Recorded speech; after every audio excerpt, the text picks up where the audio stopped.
Fille, je peux mettre de la musique? Père, tu veux mettre quoi? Fille, Velvet Underground. Je connais pas.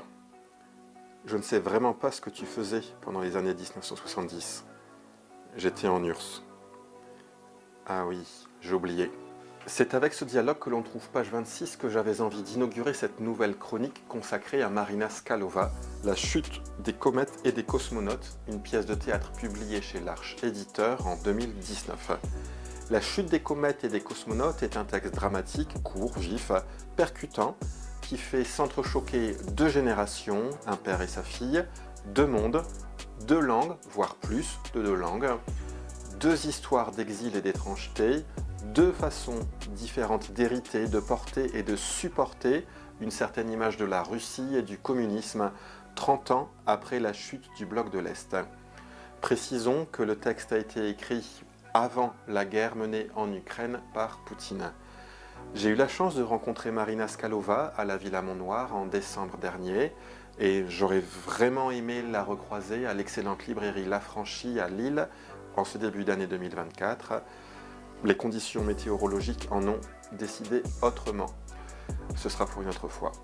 Marina Skalova, revenons-en à elle en tant que dramaturge, déploie ici son style si particulier de poétique du flux.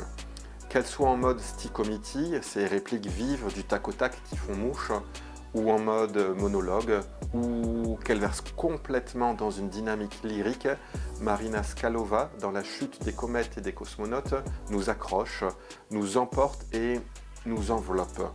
J'ai beaucoup aimé également les indications scéniques et musicales, car cette pièce de théâtre s'accompagne d'une sorte de bande originale.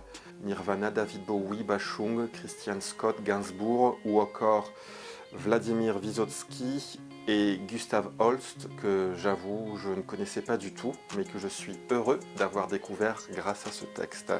Un mot encore pour vous parler du titre, que l'on aurait envie de qualifier de lunaire, que l'on perçoit comme une invitation à l'onirisme, et que l'on soupçonne de cacher d'autres vérités, d'autres enjeux, d'autres intrications. Il y a clairement un jeu de mise en abîme auquel je ne suis pas tout à fait certain d'avoir accès. Mais ce n'est pas bien grave, il faut accepter de lâcher prise, de ne pas tout rationaliser et de se laisser porter, presque bercé par ce flux, cette énergie. Sous prétexte de nous parler de la rencontre de deux exilés, des retrouvailles d'un père et de sa fille, La chute des comètes et des cosmonautes nous parle avec justesse, dans un équilibre de tendresse et de violence, de ce que ça veut dire partir.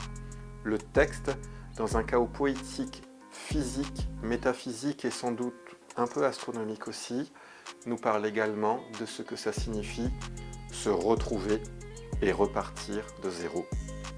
Marina Skalova, La chute des comètes et des cosmonautes chez l'Arche Éditeur, disponible en librairie, sur le site de l'Arche, à faire acquérir par votre bibliothécaire préféré et probablement à découvrir ou redécouvrir sur scène. À bientôt.